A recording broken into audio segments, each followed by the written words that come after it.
Bevægelsesbåndet er morgenmotion med mange muligheder.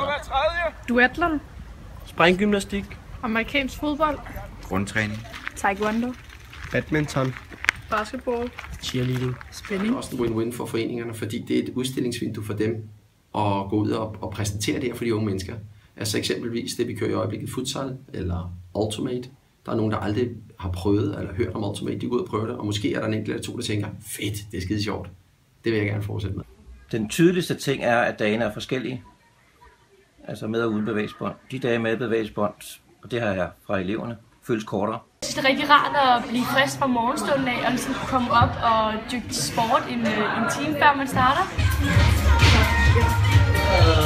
Vi er meget glade for at kunne støtte bevægelsesbåndet. Der er lagt 300.000 kroner i en pulje, og de penge kan foreningerne få, når de ansøger om et partnerskab sammen med skolen. Også lærerne deltager.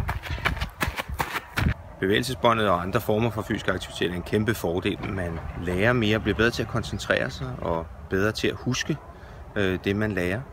Og sidst men ikke mindst, så kan idræt organiseret på den rigtige måde også skabe et bedre sammenhold og inklusion i klassen. Det er rigtig hyggeligt, og det er også godt, så man kan få bevæget sig lidt. Jeg synes, det er lidt mærkeligt, det ligger om morgenen, men det er rart at komme i gang.